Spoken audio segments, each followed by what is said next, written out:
EBC నేస్తం ద్వారా మరో అప్పట్లో 4,40,000 మందికి మంచి జరిగింది. ఇప్పుడు మరో 4,180 మందికి మళ్ళీ ఈరోజు లబ్ధి జరిగిస్తూ ఉన్నాం. వైఎస్ఆర్ వాహన మిత్ర ద్వారా అప్పట్లో 2,80,000 మందికి దాదాపుగా అప్పట్లో మేలు జరిగింది. ఇప్పుడు మరో 3,030 మందికి మళ్ళీ ఆ పథకంలో ఈరోజు మంచి జరగబోతూ ఉంది.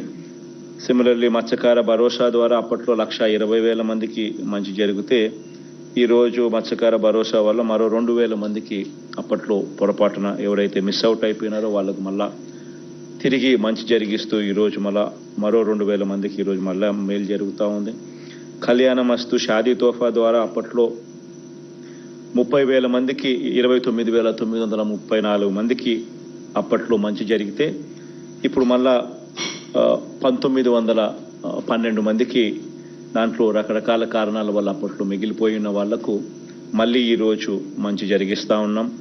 వైఎస్ఆర్ కాపు నేస్తం ద్వారా 3,60,000 మందికి అప్పట్లో మంచి జరిగితే మరో 1,884 మందికి ఇప్పుడు మళ్ళీ మంచి జరిగిస్తూ ఉన్నాం. ఈరోజు నేతన్న నేస్తం ద్వారా అప్పట్లో 80,686 మందికి మంచి జరిగితే ఇప్పుడు 352 మందికి రకరకాల కారణాల వల్ల అప్పట్లో మిస్ అవుట్ అయిపోయిన బెనిఫిషరీస్కు మళ్ళీ ఈరోజు మేలు జరిగిస్తూ ఈరోజు మళ్ళీ వాళ్ళకు కూడా అందజేసే కార్యక్రమం జరుగుతూ ఉంది.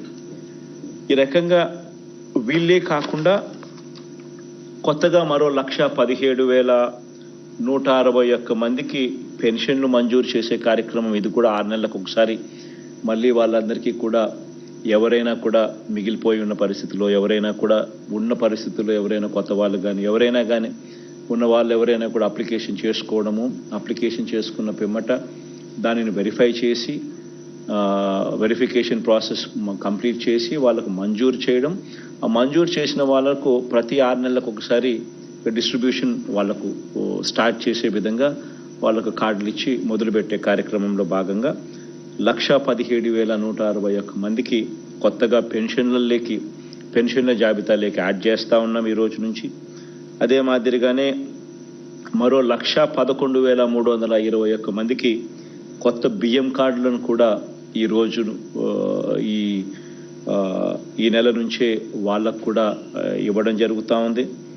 అదే రకంగా 6,314 మందికి కొత్తగా ఆరోగ్యశ్రీ కార్డ్స్, అదే రకంగా 34,623 మందికి కొత్తగా ఇళ్ల స్థలాలు ఈ 90-డే ప్రోగ్రాంలో భాగంగా శాంక్షన్ చేసే కార్యక్రమాలు ఏదైతే జరుగుతూ ఉన్నాయో ఆ 34,623 మందికి ఇళ్ల స్థలాలు.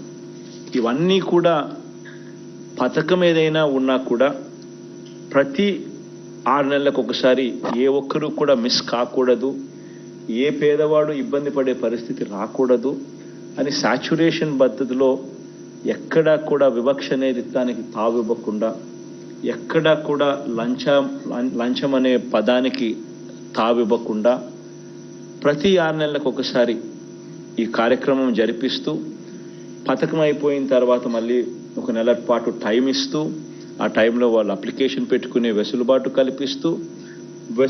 కల్పించడమే కాకుండా ఆ తర్వాత వాళ్ళతో అప్లికేషన్ పెట్టించే కార్యక్రమం, అవసరమైతే వాలంటీర్ సేవలు అన్నీ కూడా అందుబాటులో ఉంచే కార్యక్రమం, సచివాలయంలోకి వాళ్ళే వెళ్ళి అప్లికేషన్ పెట్టుకునే వెసులుబాటు, లేదా అది కూడా 1902కు జగనన్నకు చెబుదామని చెప్పి అనే నెంబర్కు ఫోన్ చేసి అడిగినా అక్కడి నుంచి కూడా వాళ్ళు గైడెన్స్ ఇస్తారు. ఏ రకంగా అప్లికేషన్ పెట్టుకోవాలి, ఏమేం పత్రాలు సచివాలయంలో ఇవ్వాలి, ఇచ్చిన పిమ్మట వెరిఫికేషన్ పూర్తి చేసిన తర్వాత ఏ ఒక్కరు మిస్ కాకుండా ఖచ్చితంగా 6 నెలలకు ఒకసారి మళ్ళా ఇచ్చే కార్యక్రమం.